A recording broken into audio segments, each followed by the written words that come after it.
Share market में रुचि रखने वाले को भी ये गुरु मंत्र है कि जो सरकारी कंपनियों को ये लोग गाली देना, आप उसमें दांव लगा दीजिए साहब, अच्छा ही होने वाला है।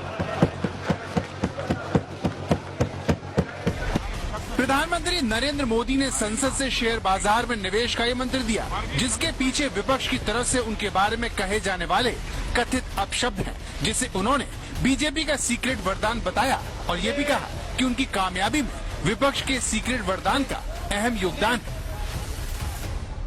कि विपक्ष के लोगों को एक सीक्रेट वरदान मिला हुआ है। हाँ,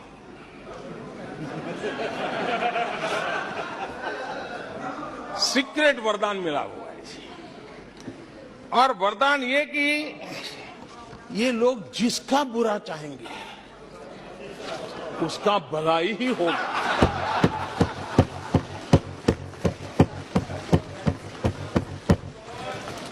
एक उदाहरण तो आप देखिए, मौजूद है। 20 साल हो गए, क्या कुछ नहीं हुआ, क्या कुछ नहीं किया गया, लेकिन भलाई होता गया।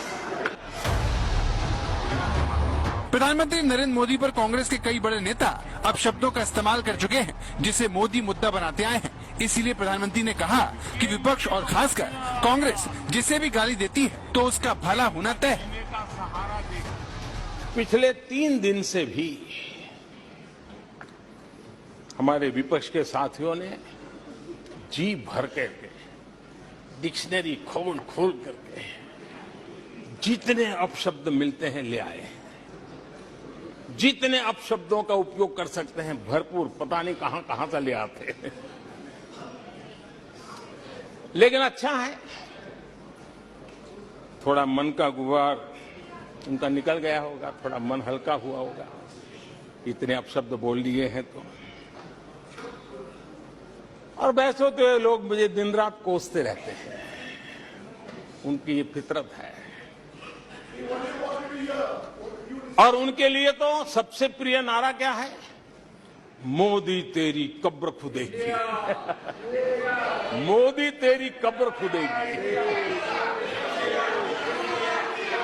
मोदी तेरी कब्र खुदेगी, ये इनकी पसंदीदा नारा है। लेकिन मेरे लिए इनकी ये गालियां, ये अपशब्द, ये अलोकतांत्रिक भाषा, मैं उसका भी टॉनिक बना देता हूं।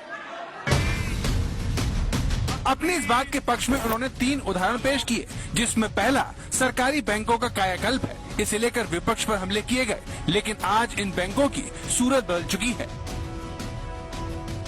किन लोगों ने कहा था बैंकिंग सेक्टर के लिए, बैंकिंग सेक्टर डूब जाएगा, बैंकिंग सेक्टर तबाह हो जाएगा, देश खत्म हो जाएगा, देश बर्बाद हो जाएगा, न जाने क्या क्या कहा था।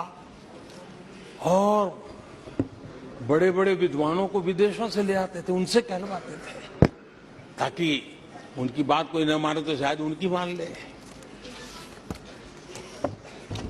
और जब इन्होंने बुरा चाहा बैंकों का, तो हुआ क्या? हमारी public sector banks net profit 2 गुने से ज्यादा हो गया।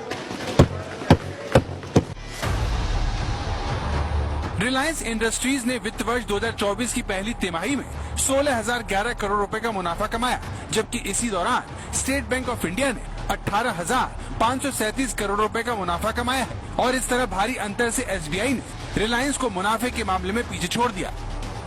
मुनाफा कमाने के मामले में कोई रिलायंस को पीछे छोड़ दे, ऐसा बहुत कम होता है, लेकिन स्टेट बैंक ऑफ इंडिया ने ये कर दिखाया। इसी बात का पीएम मोदी ने उदाहरण दिया, जबकि संसद उनके खिलाफ विपक्ष की तरफ से कड़े शब्दों का इस्तेमाल किया गया। रावण 2 लोगों की सुनता था, मेघनाथ और कुंभकर्ण। वैसे ही नरेंद्र मोदी 2 लोगों की सुनते हैं, अमित शाह और अडानी। अविश्वास प्रस्ताव पर बोलते हुए पीएम मोदी ने विपक्ष की तरफ से आने वाले इन्हीं जुबानी तीरों का इस्तेमाल ये साबित करने के लिए किया कि विपक्ष के अपशब्द उनके लिए वरदान। इसे साबित करने के लिए पीएम ने HAL और LIC का उदाहरण दिया। HAL तबाह हो गया है, HAL खत्म हो गया है, भारत की डिफेंस इंडस्ट्री खत्म हो चुकी है। ऐसा न जाने क्या क्या कहा गया था HAL के लिए।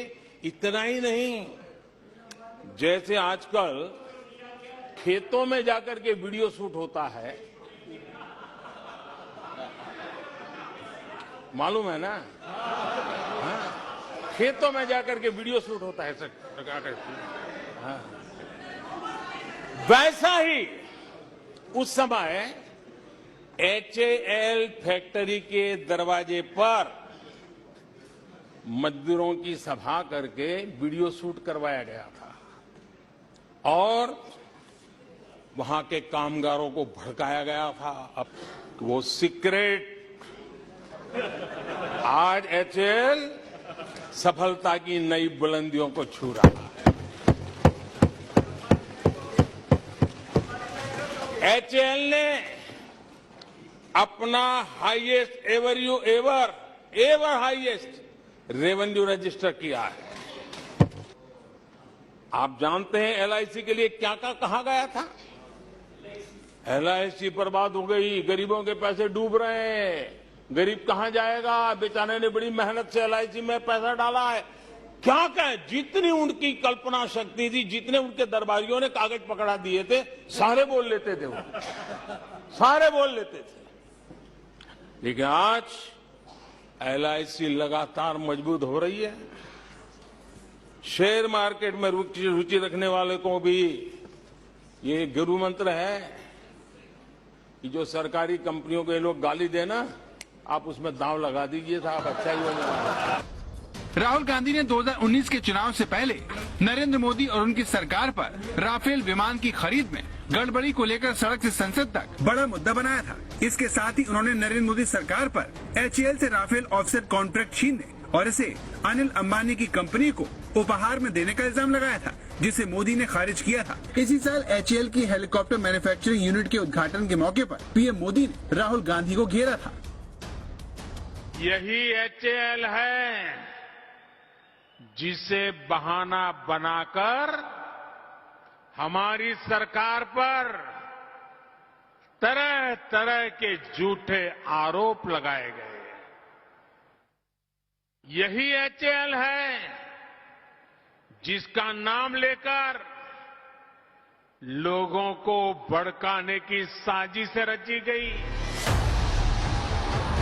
राफेल के जरिए राहुल गांधी ने 2019 के चुनाव से पहले मोदी सरकार पर भ्रष्टाचार के इल्जाम लगाने की कोशिश की थी। इस मामले पर दोनों तरफ से तीखी बयानबाजी हुई थी, लेकिन पहले 2019 के नतीजे और अब HAL की कामयाबी के सहारे पीएम ने आरोपों को खारिज करने की एक बार फिर कोशिश की है। आज तक ब्यूरो।